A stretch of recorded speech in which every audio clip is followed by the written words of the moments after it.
What's up, guys? We are back here in the Parker Performance Lab today, and today we are going to share with you EcoBoost Mustang guys who are running a stock turbo looking to upgrade your wastegate to the Turbosmart Wastegate. We're going to help you do that today by showing you the removal of the heat shield, the removal of the wastegate, how to install it, and all of that stuff. For the sake of video magic, movie magic, we've got our EcoBoost Babubu here from EMS on the engine stand with our Nostrum high pressure fuel pump. And we are actually going to do this video as a series of videos to actually swap this stock turbo out for a B&R turbo, so stay tuned for those as well.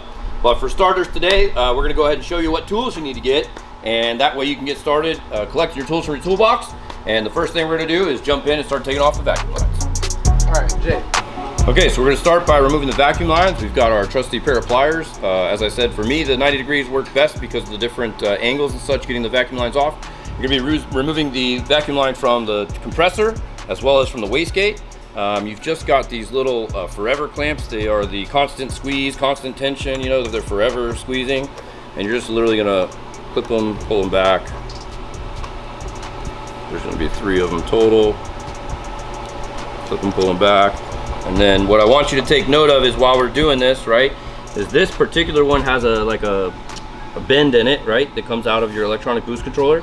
I just want you to know that that's the one that goes to the bottom to the compressor inlet here, right? And then the one that's straight, dead straight with the short guy, that's going to actually go into the top of the wastegate. And then the one that's straight with a little bit longer guy, that goes into the front of the compressor. So that way you can kind of see, and if you'll show them, Yusuf, here, we'll just show them even that this one is the one that routes to the top, I believe. Let's look, yep, to the top. So the top of your electronic boost controller is going to be the one that goes into the front left side of your compressor, okay? The one that's going into your wastegate is going to actually be the one that is the front nipple, the yellow front nipple of your electronic boost controller, okay? And then the one going into the front of the compressor there on the hose there, or on the where your charge pipe goes, is actually going to be the one that attaches at the bottom of your electronic boost controller. So that way, in the event that you get these mixed up when you're doing your installs, now you can kind of resort back to this and see. Factory, there's a little like cloth strap that holds those in place, but oftentimes if these have been modified or, you know, been played with, they're not going to be there. This little clip is usually in place as well. So this car's obviously had multiple turbos, multiple motors, so this has been gone for a long time. But this is the routing, so that way you can come back to that if you need. So once we get all 3 of these off, we can move on to the next step. Okay, so now that you've got your vacuum lines removed, I just wanted to touch on something. This is going to be a little bit of movie magic. We're taking some liberties here, right, because this is not in a car. We kind of expect you to be able to understand and know how to remove your air intake and your blow-off valve and that stuff here on the front, because you're going to have a charge pipe here, you're going to have your air intake here. For the sake of video and actually doing the wastegate, we're going to presume that if you are taking on and tackling this kind of a job, that you know how to already remove that. So in this instance, we did not remove the air intake, we did not remove the charge pipe. Obviously those would already be done, so those would have been step 1 and 2, right? We're diving into the nuts and bolts of actually getting your wastegate off the vehicle, and then that means from here, we've already pulled the vacuum lines. That means our next step is going to be to remove the heat shield. Again, we're going on the thoughts that this is a stock turbo car, never been messed with or modified, and that it's got a stock wastegate, and upgrading that now. So you're going to need some 13 millimeters here at the top. There's 4 of them that are holding the heat shield to the turbo, the actual turbo housing. And then there's going to be one that's going to be way down here, and I don't know if you guys will be able to see this, if Rick can get over here and shoot it. This currently, we have an 8 millimeter in this particular situation. I've seen these have 8 millimeters in them, I've seen them have 10 millimeters in them, I've seen them have 13 millimeters in them, depending on if they're new or used and if they've been replaced with something else or if it was worked on. And the reason why it'll always vary is because factory, they oftentimes came with a brass T30 fitting. This brass T30 fitting is very soft, and unfortunately it's down in an area that gets very hot quite frequently. It's attached to the turbo, and so when you would use your T30 to try and remove this thing would have been heated up so many times that it, or maybe you did it when it was still too hot, and so this would strip. So many times I've seen this stripped, and this has to be, you know, cut and removed. And so because of that, it doesn't always have this in it when you go to work on it. If you do have one of these, God bless you, good luck. Put some good Freol on it. Make sure you let it soak. Make sure you get in there and take your time and go smooth and easy. Use a quarter drive if you can, which is why we have this particular unit. This is a quarter drive with a 3-inch extension for a T30 that allows us to get in there and do that. So we'll start with removing these 4 here. That's just a 13, and again, unless this car has been modified, But so we're gonna start with normal, manual, because these are gonna be torqued pretty hard, right? So you're gonna have to really give them some gas. You don't wanna do that with your electronic, with your easy ratchet. So just start them, break them loose by hand, obviously, and then come back and remove them. Okay, I'm not gonna bore you to tears. We're gonna pull all 4 of these real quick. Then we're gonna come down here and I'm gonna show you what we do to get to that. Okay, so we've removed our top 4 bolts. We're gonna move on to this bottom one. What I've added since the last scene is that we've added the OEM noise, vibration, and harshness dampener that is usually affixed to the top of this side here motor mount. And the reason I did that is we'd already removed this off of Ricardo's motor mount because it's race car. And yet what's gonna be the reality is when you guys are doing this install, that will be there. So you've got a couple of options, right? If you've got this brass fitting, this is why if that brass fitting was in there, I told you we had ordered that specific quarter drive with a 3-inch extension. It's because it came all the way out to there. If it's got an 8 mil, you can kind of try and slide it.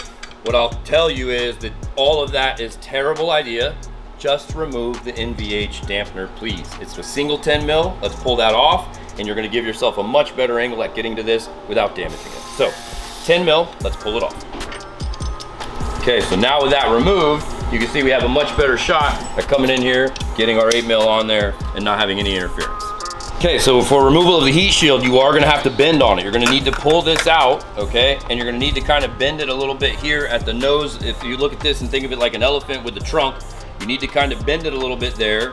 And then you're gonna have to use your creativity here. And you're gonna have to pull forward and up at the same time. You gotta go towards the turbo, okay? And so if you can get your hands in the back like I'm doing here, and while pulling at the top, that's gonna be your best methodology. And then you can decide whether you're gonna keep this thing, throw it away, cut it, trim it, whatever you wanna do.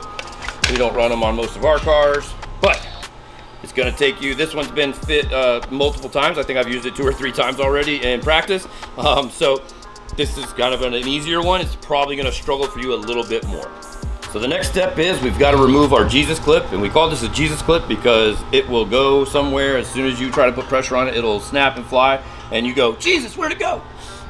So this, you can tell, does not have an OEM one. This is actually an aftermarket one because we did lose the OEM one on this turbo at some point.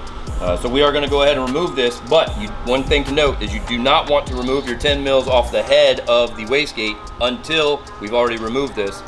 Because you need to have this rigid mounted so that you can get this cert clip removed, okay? Okay, so the first thing before I do anything with this cert clip is I'm gonna try and limit my cursing and limit my having to go to the parts store to replace this. So what I do is I start by lumping up some large microfiber towels and I shove them underneath there, underneath the turbine exhaust housing there, so that way it's all filled up inside the motor mount between the block and the motor mount. This way, in the event that it does shoot my Jesus clip, hopefully it just shoots it right here into my towel. Okay, so in this instance, I'm gonna actually try and rotate this so that when I do get this to come off, we do face it towards the towel. And then in this instance with this aftermarket one, I'm probably gonna be able to go into the back side here and just pull. Whereas on an OEM one, it may require you to use 2 screwdrivers and do something like this where you're going in at the top and being able to push both sides at the same time. So it's gonna depend on what kind of Jesus clip you have, but as you see there, we were able to get it, and then like I said, you want it to fall into your towel. Success. Okay, so this is when we're gonna bring in our trusty trick. This is the best trick I have. It's just a bike pump. This is like, you use it to fill up your sports balls, basketballs, kickballs, whatever, or the bike, for your kid or whatever. It's Walmart, $7, something like that. So I just have one in my toolbox for, my kids and their stuff. This is gonna be what we're using on the front of the wastegate here to pressurize and we're gonna actually maneuver the armature here, and then we're gonna pull it off of the flap. So you just wanna get this dead head onto the front of your wastegate and pressure it. And then if you see here, can you guys see all that? Where it's pushing it all the way out. Bada bing, bada boom. Okay, so now with your armature removed from the back of the flapper, this is why I didn't want you to have removed those 10s before, is because you want the head unit of the wastegate to be sturdy up against the turbocharger itself while you're using the pump. So now we're just gonna remove these 2 10 mils off the back here, and then we're gonna remove the wastegate.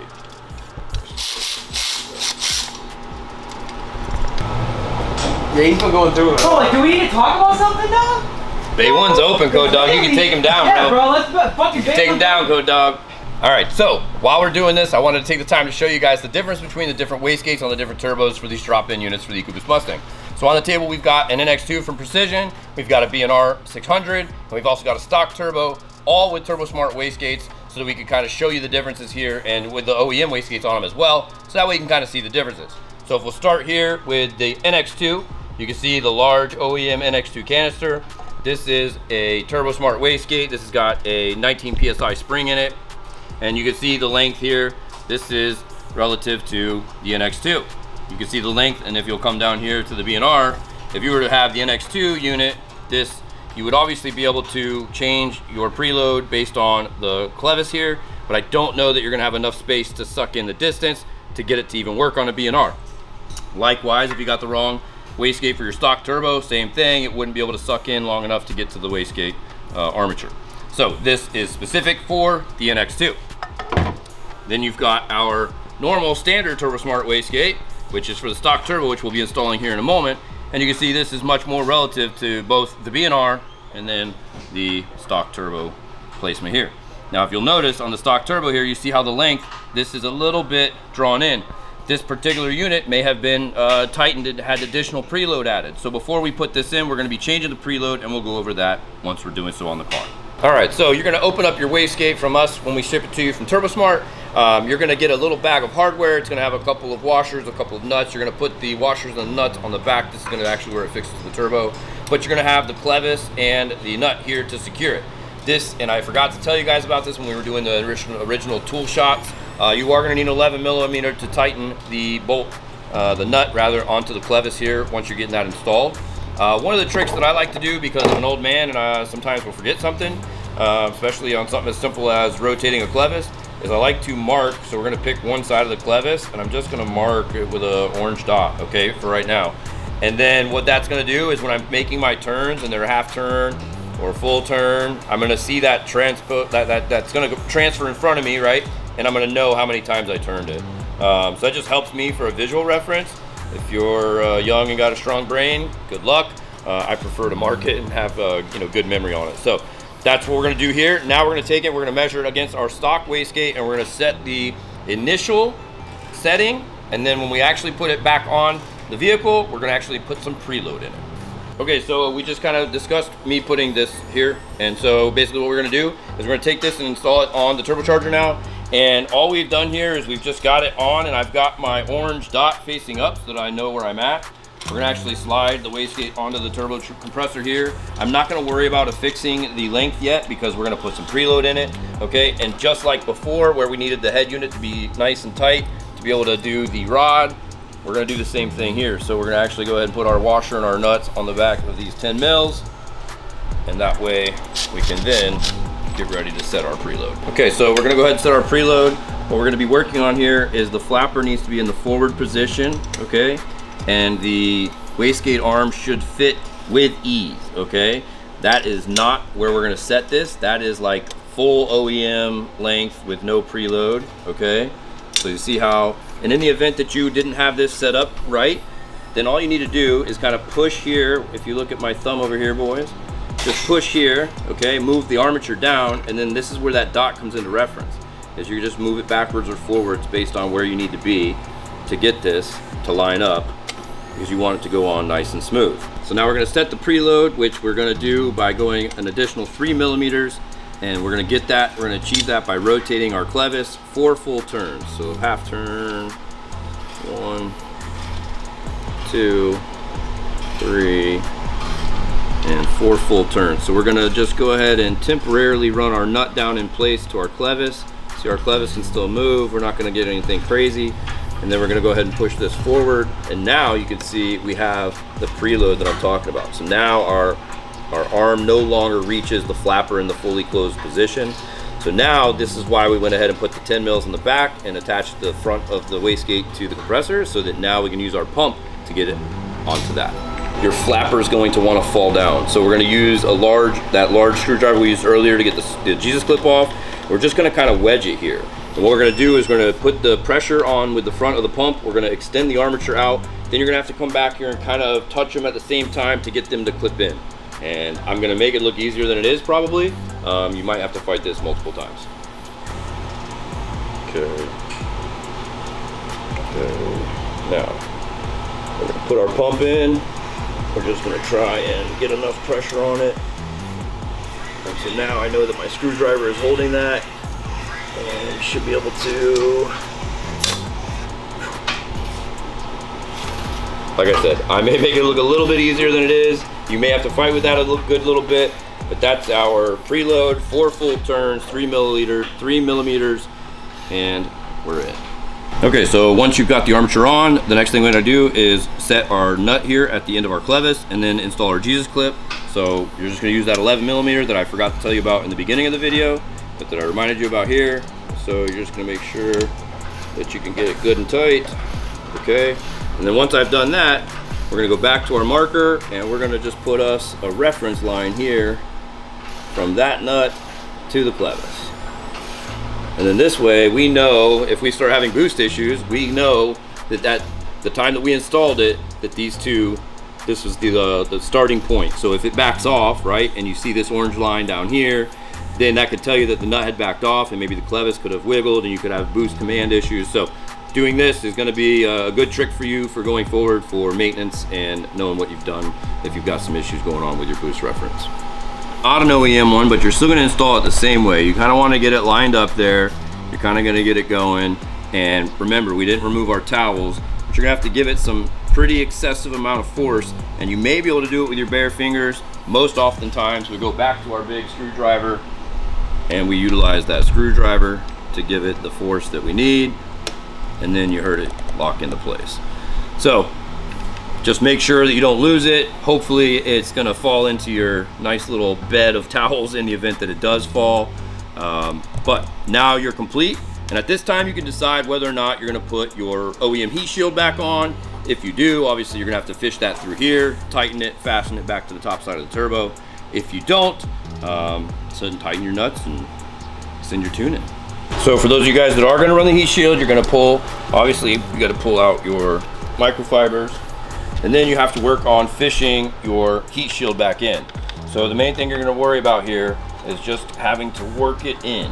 You wanna make sure that it doesn't get buried onto the armature. You wanna make sure that it doesn't damage anything on the way in. Obviously you can see this one kind of rode up against that line on its way out.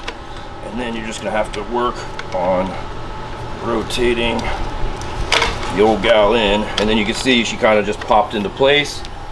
And then you're gonna rotate the head there. And once you've got your two here on the top side of the turbo, you can come down here and you can see, obviously we're outside the car, a little bit of movie magic. We're gonna be able to show you that you can see that that is not aligned.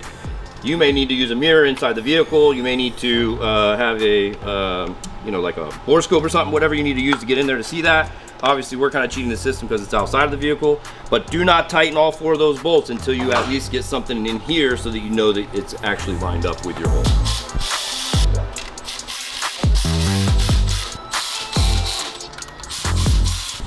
Yep.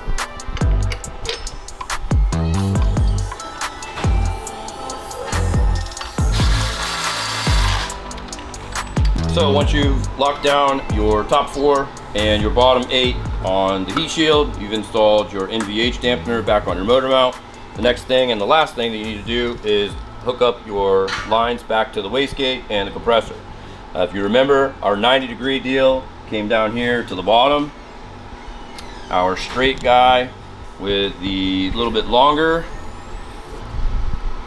or rather the little bit shorter line goes here, and the little bit longer line that has a little bit more. See, because the way you can tell, even if you forget, is that, see how this one's longer, right? Is it wouldn't be that long if it was to go to this location, and this one being that short would be longer to come to this location. So if you forget, like I said, that's why we put it in the front of the video. But again, just so that you know, that's where they go. All right, guys, so that is the complete wastegate install for your stock turbo EcoBoost Mustang. This is the Turbosmart IWG. This is a product that's one of our top sellers. If you have any questions about this, or if you want to see more videos like this, please make sure that you like, you comment. Obviously, you can shop for these products at www.pp-fl.com. We obviously sell the turbos that we're going to discuss the upgrades of next. We obviously sell the wastegate as well. You do need a tune, a cob access port, and a custom tune to run this, and we offer that there as well. So please, as always, continue supporting us, buy your parts from us, bring your cars to us to install them, We appreciate you guys giving us this opportunity to live out our dream. Until the next time, we'll see you guys.